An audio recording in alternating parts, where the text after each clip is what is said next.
Capítulo 5 de Santiago, versículo 19. Hermanos, si alguno de entre vosotros se ha extraviado de la verdad y alguno le hace volver, sepa que el que haga volver al pecador del error de su camino, salvará de muerte un alma y cubrirá multitud de pecados. Hasta aquí la lectura de la palabra del Señor. Como podéis ver, esta conclusión empieza con una palabra que Santiago ha empleado varias veces, bastantes veces, a lo largo de toda esta carta. La palabra es hermanos y en otra ocasión pues aparece en singular. Y si no me equivoco, esta palabra aparece unos 20 veces en total, que es algo realmente sorprendente, tomando en cuenta que la carta es muy corta, solamente tiene 5 capítulos. Y eso en sí tiene que ser una indicación no solo del espíritu del escritor escribiendo esta carta, sino del mismo contenido de la carta. ¿Qué significa entonces esta frase? ¿Qué es lo que Santiago tiene en su mente cada vez que usa esta expresión? Por el contexto se puede apreciar que esta expresión es usada en un doble sentido. Primero lo usa para identificarse con aquellos que son sus hermanos en la carne. En otras palabras, está pensando en judíos, como él también es judío. Son personas, por lo tanto, tremendamente privilegiados. Y lo digo en la luz de lo que Pablo afirma en su carta a los romanos, cuando dice que a los judíos Dios les había dado el canon de la Sagrada Escritura, es decir, las Sagradas Escrituras. Y además de eso, según Romanos 9:5, son personas de los cuales, según la carne, vino el Mesías, el Señor Jesucristo. Así que Santiago usa la palabra para referirse a aquellos que son judíos. Pero también usa esta palabra hermano o hermanos para identificarse con sus hermanos en Cristo, con aquellos que poseen una misma fe, que disfrutan de la misma comunión personal con el Señor. Por lo tanto, el contexto en cada caso es lo que determina el sentido en que la palabra es empleada. Está bien claro que aquí en este contexto está hablando no de sus hermanos en la carne, sino de sus hermanos espirituales, sus hermanos en Cristo. Y hemos tenido ocasión de notar a lo largo de nuestro estudio de esta carta que Santiago deja bien claro que no todos los que afirman que dicen que son cristianos lo son de corazón. Él deja bien claro de que entre estas personas a los que él está escribiendo, hay muchos que no tienen más que una mera profesión de fe. No poseen la realidad de la fe en sus corazones. Y una vez más, el contexto es importante para hacernos entender la intención del escritor con el uso de cada una de estas palabras. Por ejemplo, aquí en este capítulo 5, aunque hay 2 clases de personas que están identificados, creyentes de verdad y aquellos que simplemente profesan ser creyentes, sin embargo hay 3 categorías que el apóstol tiene enfocado. Ya lo hemos notado, el versículo 13 está hablando con los débiles en la fe, aquellos que han sufrido mucho a manos de sus perseguidores.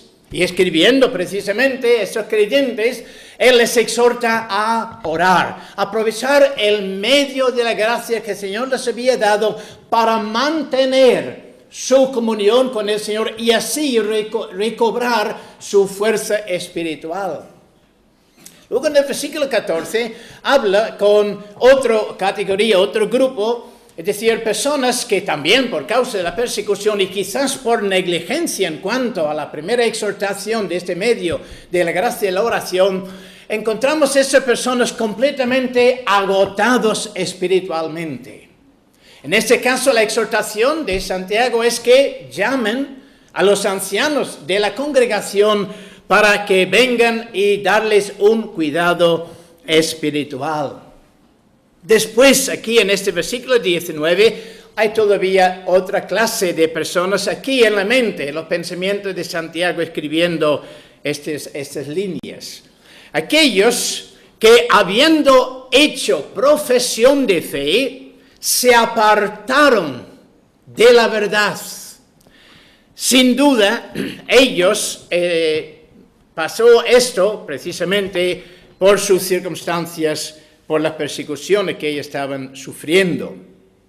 Entonces, concluyendo ahora la carta y pensando en todos esos, y concretamente en esos que se han extraviado de la fe, Santiago ahora se dirige por última vez a aquellos que son sus hermanos en la fe. Es decir, aquellos que son creyentes de verdad, y lo hace con un gran desafío, desafiándoles a ser fieles al Señor, preocupándose por aquellos entre ellos que se han extraviado, que se han apartado de la verdad. En el estudio anterior, vosotros que estáis aquí presentes con nosotros, seguramente os acordará que Santiago aquí da ciertas pruebas a esos creyentes para que ellos pudieran reconocer y saber precisamente quiénes son esas personas que están en necesidad de su ayuda espiritual. Pues esta mañana vamos a seguir con esta exhortación de Santiago, aquí en esta conclusión, notando en esta ocasión el peligro que estas personas afrentan por estar en un camino equivocado. Está bien claro cuando leemos estas palabras que acabamos de hacer, lo que es el propósito de Santiago. Su propósito es recalcar en la mente, en la conciencia, en los corazones de sus hermanos en Cristo, las consecuencias finales del camino de pecado. Dice, sepa que el que haga volver al pecador del error de su camino, salvará de muerte a un alma. Hermanos, de la misma manera que Santiago está impactando esta verdad en la mente de sus lectores de aquel entonces, el Señor, por medio de su palabra, está también destacando esta misma verdad con el fin de que sea también grabada en nuestras mentes y en nuestros corazones. Y fijaos en lo que significa, dice Santiago, la muerte de un alma. La muerte de un alma. La muerte de una persona es una gran tragedia, qué duda cabe. Pero no es nada en comparación a la muerte que Santiago está enfocando aquí. Y esta distinción es tremendamente importante y además es bíblica, sobre todo enfocando la eternidad. Cuando un creyente muere, lógicamente sus hermanos lloran su muerte, lloran su pérdida. Pero no como aquellos que no tienen ninguna esperanza. Ellos sí tienen una gran esperanza con respecto a este hermano, sabiendo que acaba de pasar a la presencia del Señor y que un día ellos le van a seguir en el mismo camino y por lo tanto le van a volver a ver otra vez para estar con Él durante toda la eternidad en la presencia del Señor. No es el caso de los incrédulos. De hecho, el Señor Jesucristo en una ocasión destacó la importancia de esta misma distinción. Coged vuestras Biblias y vamos a leer en Mateo capítulo 10. Si no lo tienes subrayado, lo puedes hacer. Mateo 10, versículo 28. Dice aquí Jesús: y no temáis a los que matan el cuerpo, mas el alma no pueden matar. Temed más bien a aquel que puede destruir el alma y el cuerpo en el infierno. Hay dos contrastes muy pronunciados en esta afirmación de Cristo. El contraste entre el poder del hombre y el poder de Dios, por un lado, y el contraste entre el cuerpo y el alma. Cristo dice que el hombre, es decir, cualquier ser humano, tiene en sus manos el poder de matar el cuerpo, de matar a otro ser humano. Y desgraciadamente, noticias de eso lo estamos recibiendo todos los días. Pero no puede hacer más. Solo puede destruir el cuerpo. Sin embargo, Dios tiene en sus manos el poder no solo de destruir el cuerpo, sino también de destruir el alma en el infierno. Esto es la realidad. La verdad que necesitamos tener grabado en nuestras mentes. ¿Por qué? Pues por la misma razón que Pablo lo está contemplando en 2 de Corintios 5, versículo 11, cuando dice: conociendo pues el temor del Señor. ¿Conocemos nosotros como creyentes el temor del Señor? ¿Nos damos cuenta de lo que es, lo que significa? Conociendo, dice Pablo, el temor del Señor, persuadimos a los hombres. Viendo que hay tanto que están en peligro de caer en manos del Dios viviente, sabiendo que ellos están en un camino equivocado, su camino que les está llevando a la destrucción, dice Pablo, nosotros no solo predicamos el Evangelio, los persuadimos por medio del Evangelio. Persuadimos a los hombres a arrepentirse de sus pecados y creer en el Señor Jesucristo. Como creyentes, ¿conocemos nosotros el temor del Señor? Por supuesto, el temor del Señor implica para el creyente pues un temor reverente, pero es mucho más que esto. Y eso es lo que está bien claro en la carta a los Hebreos, cuando, por ejemplo, Pablo dice en Hebreos 10, versículo 31, horrenda cosa es caer en manos del Dios vivo. Y en el capítulo 12, versículo 29 dice, porque nuestro Dios es fuego consumidor. ¿Entendemos lo que significa morir en el pecado? Tenemos una visión bíblica de lo que es este lugar de eterno castigo que la Biblia llama el infierno.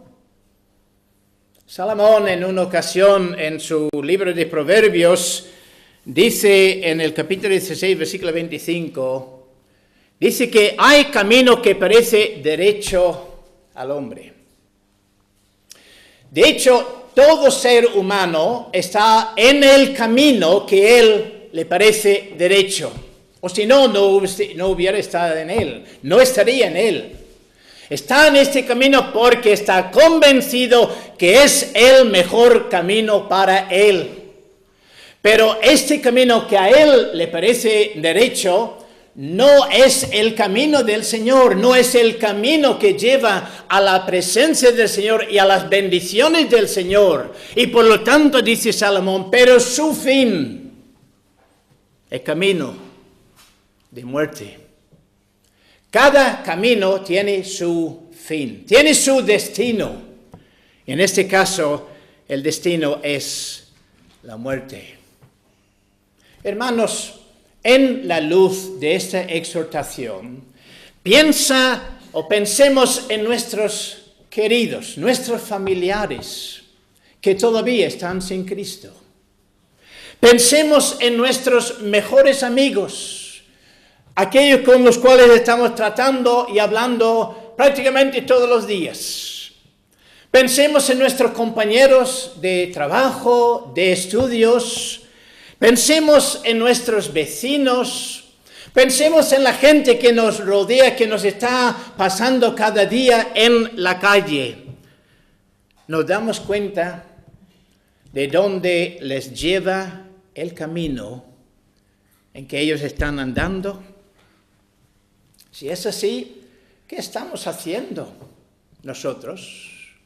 ¿Qué visión tenemos de nosotros? Porque la visión que nosotros está determinada precisamente por la manera que reaccionamos a esta condición. ¿Qué estamos haciendo nosotros? ¿Nos estamos esforzando para llevarles el Evangelio, para ser un testimonio delante de ellos? ¿Estamos de verdad orando por su conversión al Señor Jesucristo? Dice aquí Santiago, el que haga volver al pecador del error de su camino salvará de muerte un alma. No es que salvará el pecador, no es que salvará a una persona, sino salvará a un alma. Es intencionado la selección de la palabra aquí por Santiago, que duda cabe. Porque la palabra alma es lo que distingue el ser humano de todas las demás criaturas de la creación. El ser humano es el único ser que tiene alma, porque así es, habiendo sido creado en la imagen de su Hacedor, el Señor mismo. En Génesis 2:7 leemos. Entonces Jehová Dios formó al hombre del polvo de la tierra y sopló en su nariz aliento de vida. Y fue el hombre un ser viviente, distinto de todos los demás de la creación. El ser humano es un ser de alma y de cuerpo, un ser eterno que en esta vida mora en un cuerpo mortal. La palabra alma, por lo tanto, describe toda la persona, su parte física, su parte espiritual. Luego, Santiago habla aquí de la muerte de un alma. La muerte de un alma. ¿Qué quiere decir Santiago? ¿Qué es lo que está enseñando? ¿Acaso está enseñando la aniquilación que deja de ser o de existir este alma? Por supuesto que no. Por la sencilla razón que este alma, como dice la Escritura, fue creado con eternidad en su alma, en su corazón. Leemos en Eclesiastés 3, versículo 11, hablando de lo que el Señor hace en la creación. Dice, todo lo que hizo hermoso es su tiempo, hermoso en su tiempo, y ha puesto eternidad en el corazón de ellos. Entonces, cuando la muerte viene, y está establecido a todo hombre que muera una sola vez, dice la Escritura. Cuando llega ya este momento, cuando tenemos que abandonar esta vida, la Escritura enseña que el cuerpo en que mora el alma, si muere, se deshace, vuelve a la tierra de donde fue creado, pero el alma no. El alma nunca deja de existir y sigue existiendo en uno de dos destinos solamente. O en la presencia del Señor, porque ha sido salvo por la gracia del Señor, porque ha sido unido a Cristo, o separado de Dios. En este lugar que la Biblia dice que Dios tiene preparado para el diablo y para todos sus demonios. Esto es precisamente de lo que está hablando Santiago aquí cuando habla de la muerte del alma. Está describiendo un estado eterno, pero un estado en que eternamente el alma está separada de Dios.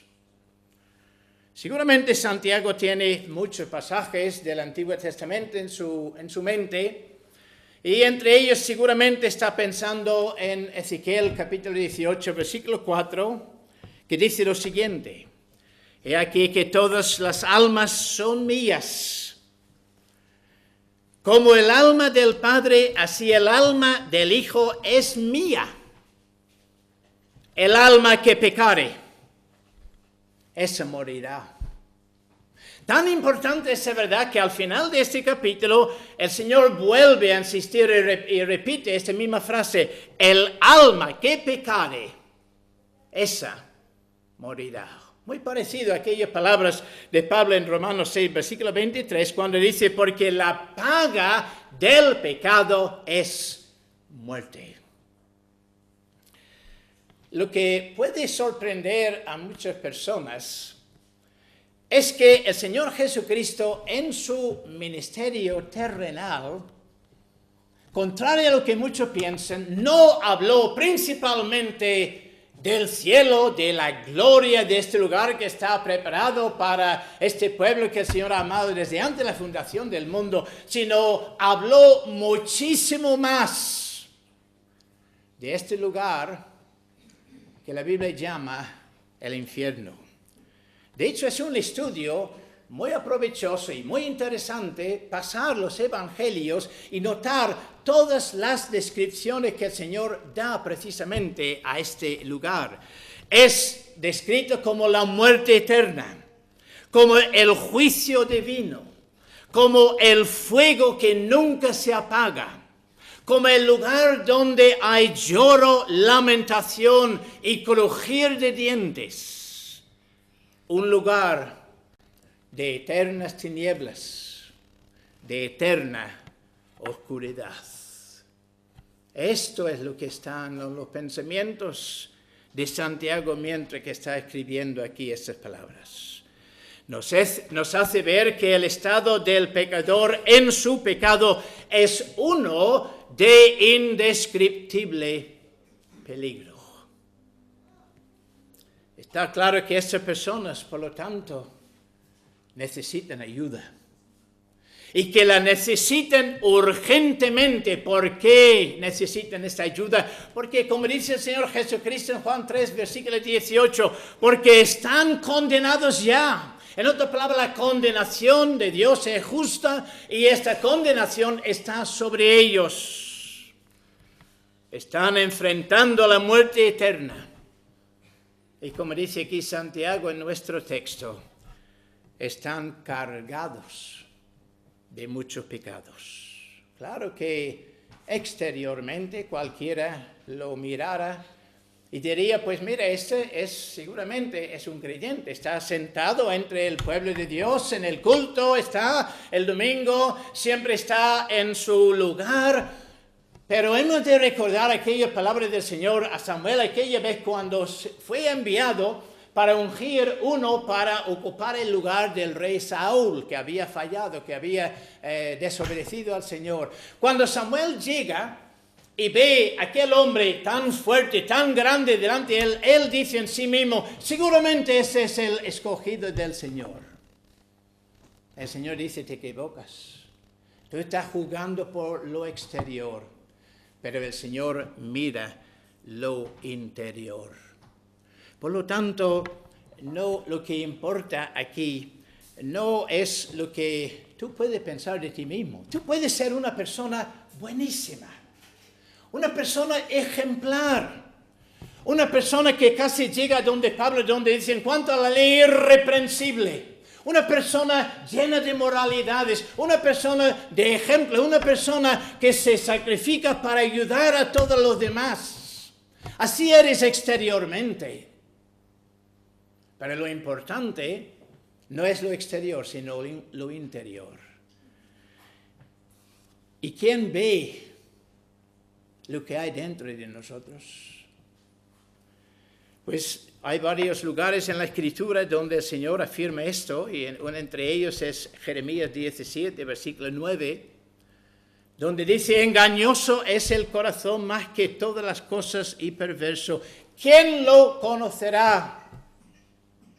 ¿Quién puede conocer el corazón? Evidentemente tiene que ser alguien que es omnisciente, alguien que tiene la potencia, la capacidad de penetrar dentro del corazón y descubrir lo que hay allí.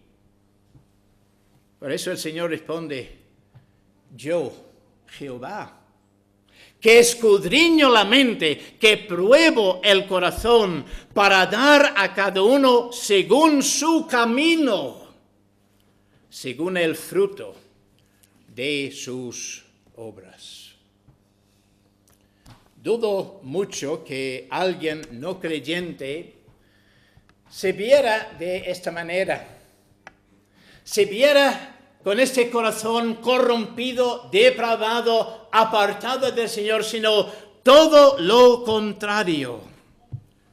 Pero como he dicho antes, no es la opinión tuya, ni la mía, ni de nadie más.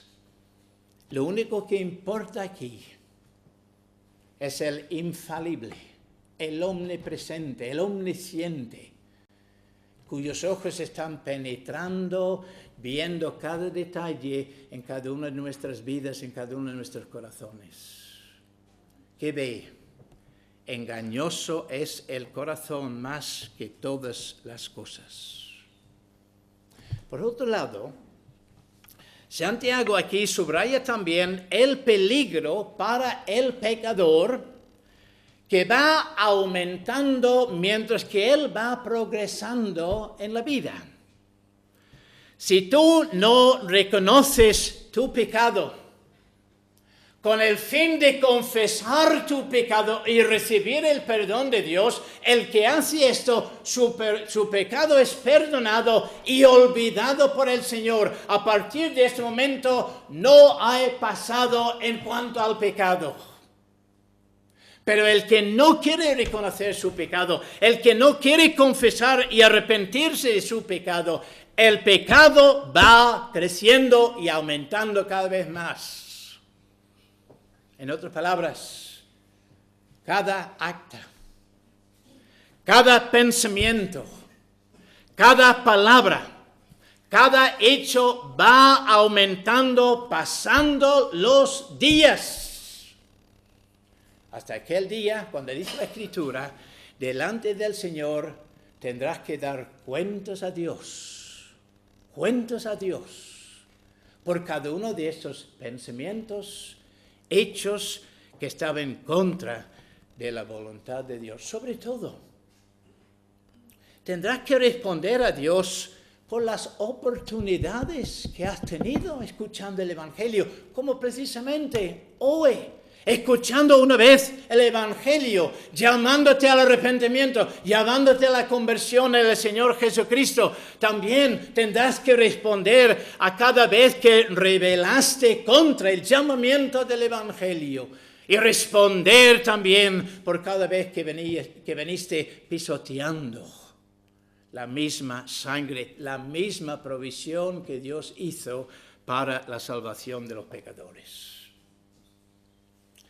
Esto es la idea expresada por el salmista en el Salmo 5 y seguramente está también en la mente de Santiago escribiendo aquí estas palabras. Dice, por la multitud, está contemplando personas que acumulando a lo largo de la vida todos sus pecados, habla aquí de la multitud de sus transgresiones, dice el Señor, échalo fuera.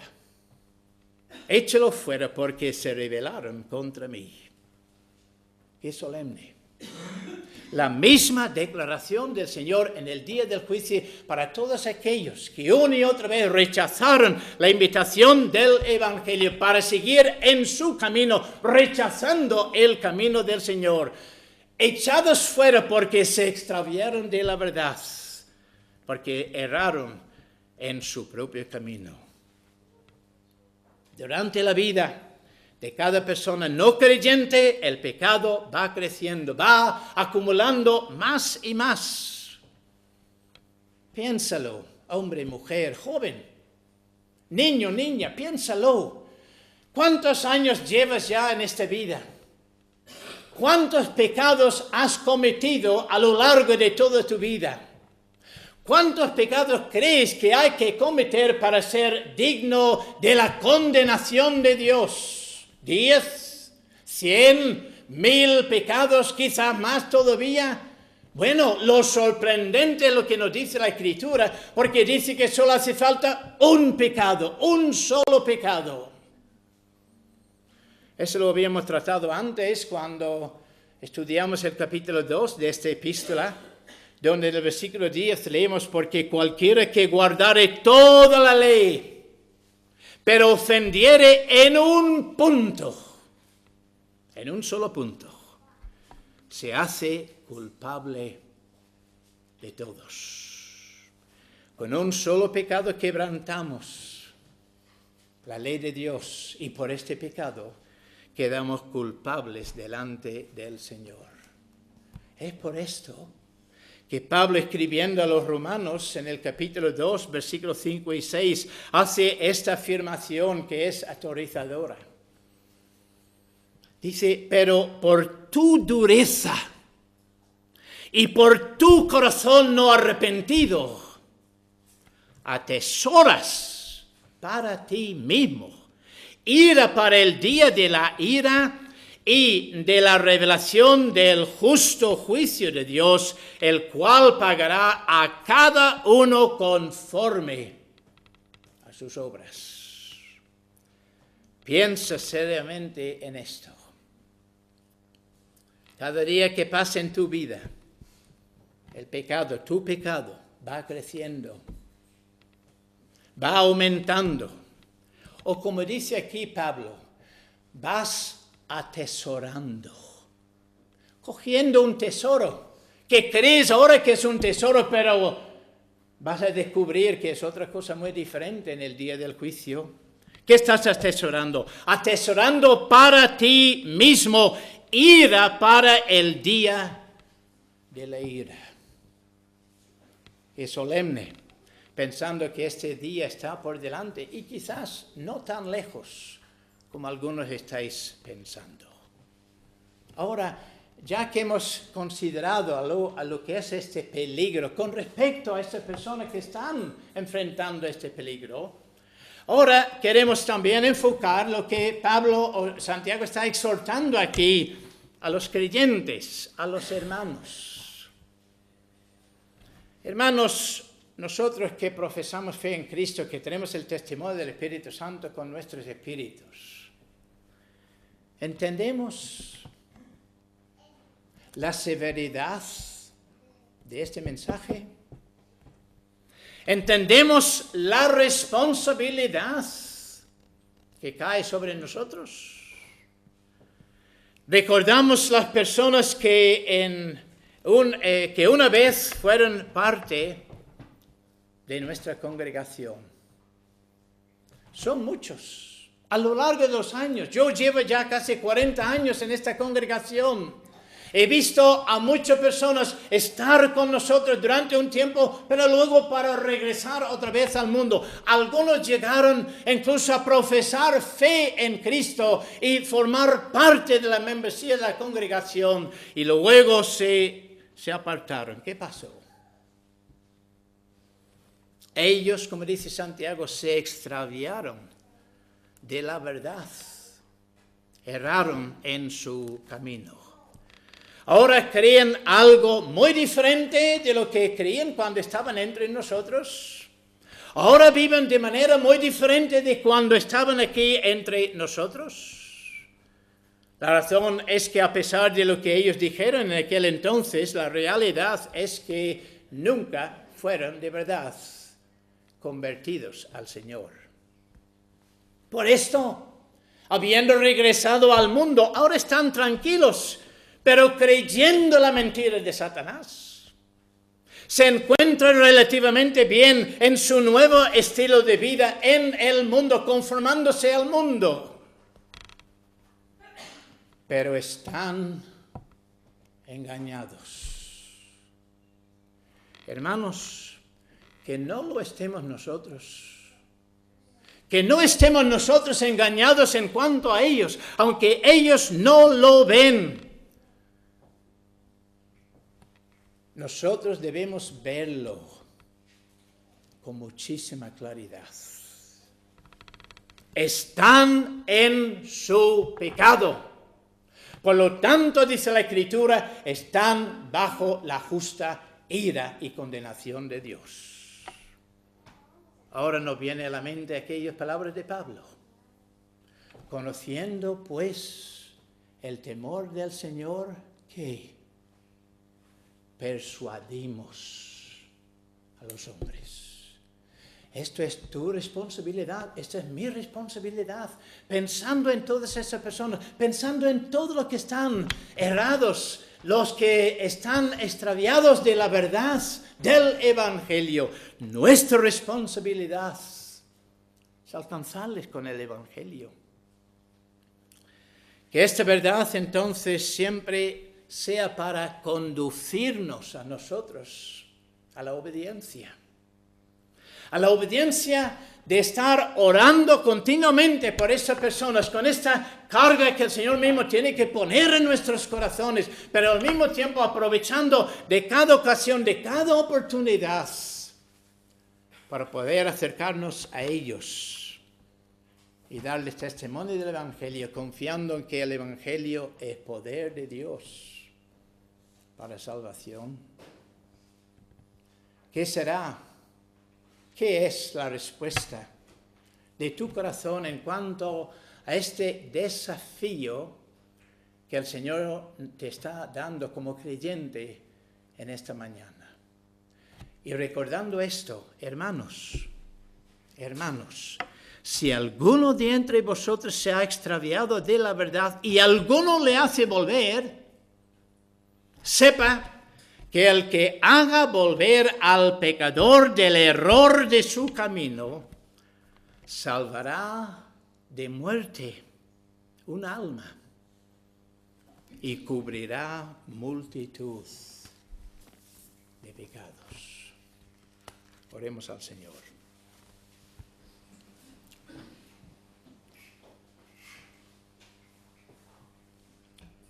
Señor, te damos las gracias por hablarnos por medio de tu palabra.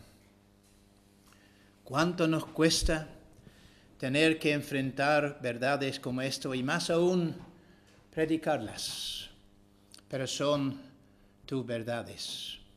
Y por lo tanto te pedimos, Señor, en esta mañana que tanto el que no es creyente como que él es creyente, que esta verdad sea firmado, grabado en cada uno de nuestros corazones. Con respecto a los no creyentes, con el fin de que ellos se den cuenta del peligro eminente, el peligro tan grave en que se encuentran en este momento. Qué horrenda cosa sería dejar este culto para ir allí fuera en la calle y en unos segundos después encontrarse en la presencia del Dios viviente. Obra por tu Espíritu para que tu verdad lleva, Señor, a esas personas al arrepentimiento y a la fe en Cristo. Y a nosotros que somos creyentes, Señor, afirma esas verdades de tal manera en nuestra mente y en nuestros corazones, que incluso a veces nos puede quitar el sueño para estar de rodillas orando por ellos, pero buscando, Señor, a todos los medios a nuestro alcance para poder llevarles el Evangelio y salvar estas almas de la muerte eterna. Te lo suplicamos en el nombre de Cristo. Amén.